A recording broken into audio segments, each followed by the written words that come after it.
मेरे प्यारे दोस्तों, मित्रों और साथियों, सादर नमस्कार।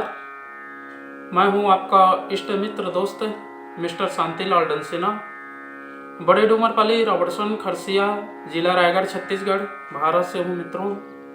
मित्रों, आप लोग हमारे इस यूट्यूब चैनल वीडियो को या फेसबुक चैनल को देखते हैं या व्हाट्सएप के माध्यम से जो भी देखते हैं, तो आपको मैं हृदय से धन्यवाद देता हूं। अगर आप पहली बार देख रहे हैं हमारे इस YouTube चैनल वीडियो को, तो आपसे निवेदन करता हूं, इसको सब्सक्राइब ज़रूर कर दें और बेल आइकन का जो घंटी है उसको भी क्लिक कर दें तथा ऑल ऑप्शन का चयन करना होगा। मित्रों, शुरू से अंत तक ज़रूर सुने, समझें और वीडियो को देखें भी। मन कहे, उचित लगे, अच्छा लगे तो एक लाइक आप हमें ज़रूर दें और इष्ट मित्रों के पास भी शेयर करने का निवेदन करता हूं, ताकि गुरुदेव का विचार लोगों तक, जन जन तक पहुंच सके और विचारों में संशोधन हो सके। अगर कोई विशेष संशोधन की आवश्यकता है तो आप हमें कमेंट बॉक्स पर सूचित करें और आगे के लिए मार्गदर्शन भी दें। मित्रों, स्वर्ग इधर उधर कहीं खोजने से नहीं मिलता है।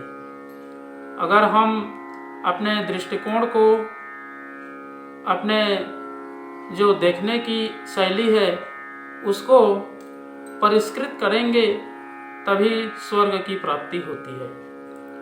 स्वर्ग इसी जीवन में उपलब्ध होती है और नरक भी इसी जीवन में उपलब्ध होती है।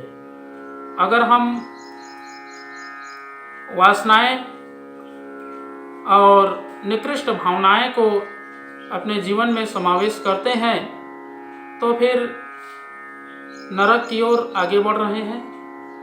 यदि हम काम, क्रोध, मोह, लोभ, अहंकार से दूर होते हुए चले जा रहे हैं तो फिर श्रेष्ठ जीवन की दिशा में आगे बढ़ रहे हैं, तो स्वर्ग जो है प्राप्ति होती है।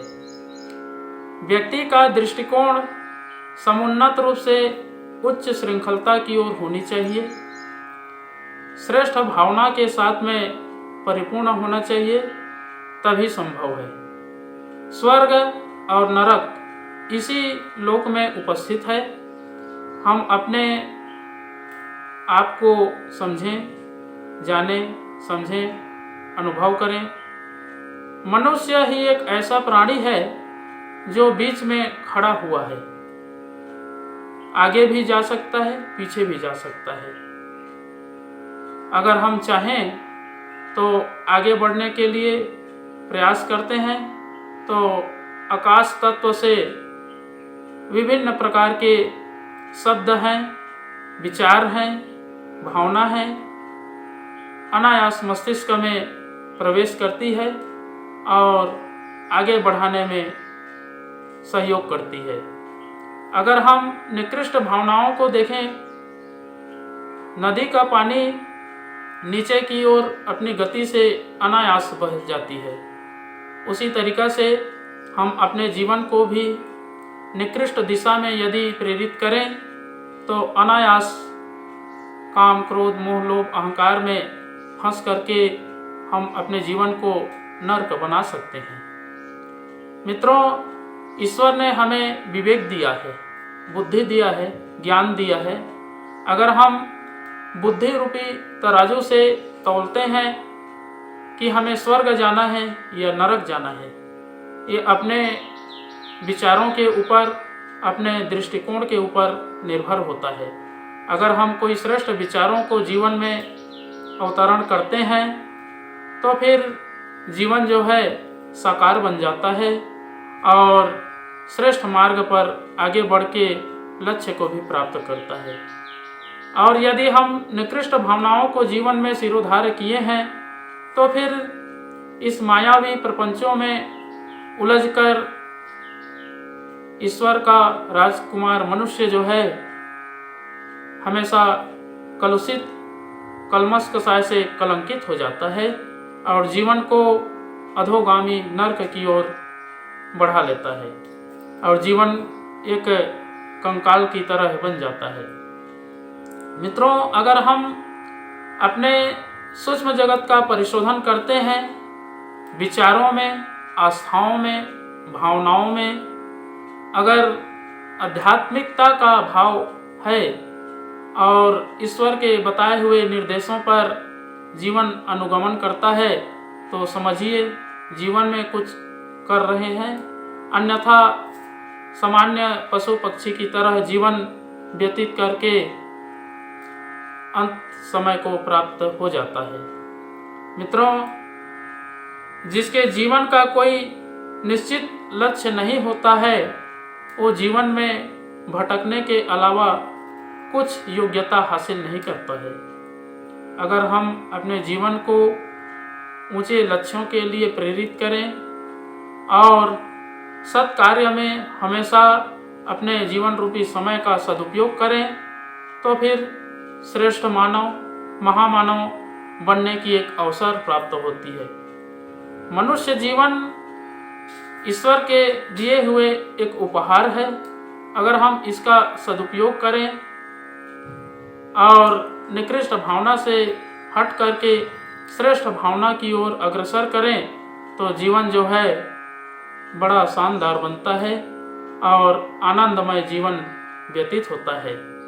जिसका जीवन सुखी है वही जीवन जी रहा है, अन्यथा इस संसार में भटक करके इस मायावी प्रपंच में उलझ करके व्यक्ति जो है निकृष्ट दिशा में जा करके अपने आप को गिरा देता है और नरक की ओर गमन कर लेता है। मित्रों, अगर अपने दृष्टिकोण को परिष्कृत करना है, परिमार्जन करना है, सुधारना है, संशोधन करना है तो एक आधार है गायत्री महामंत्र। अगर हम गायत्री महामंत्र का उच्चारण करते हैं नित्य प्रति हर रोज तो फिर भावनाओं में भी सद्बुद्धि का विकास होता है और श्रेष्ठ मार्ग पर चलने का मार्ग प्रशस्त होता है। तो आइए मित्रों, एक बार गायत्री महामंत्र और एक बार सबके उज्जवल भविष्य, दीर्घायु जीवन और स्वास्थ्य की रक्षा के लिए महामृत्युंजय मंत्र का उच्चारण संपुट के साथ में मेरे साथ साथ में करेंगे। ओम भूर्भुवः स्वः तत्सवितुर्वरेण्यं भर्गो देवस्य धीमहि धियो यो नः प्रचोदयात्। उस प्राण स्वरूप, दुख नाशक, सुख स्वरूप, श्रेष्ठ, तेजस्वी, पाप नाशक, देव स्वरूप परमात्मा को हम अपनी अंतरात्मा में धारण करें। वह परमात्मा हमारी बुद्धि को सत्मार्ग की ओर प्रेरित करे। ओम हौम जोम सह ओम भूर्भुवस्वः ओम त्र्यंबकं यजामहे सुगंधिं पुष्टिवर्धनम् उर्वारुकमिव बन्धनान् मृत्युर्मुक्षीयमामृतात्। ओम स्वः भुवः भुः ओम सह जूम हौम ओम। मृत्युंजय महादेव त्राहि मां शरणागतं जन्म मृत्यु जरा व्याधि पीड़ितं कर्म बंधनय। ओम असंभवं संभव कर्तुमुद्यतं प्रचंड झंझावृतिरोध सक्षमं युगस्य निर्माण कृते समुद्यतं परम महाकालममुं नमाम्यहम्। ओम अस्तो मा सद्गमय तमसो मा ज्योतिर्गमय मृत्योर्मामृतं गमय।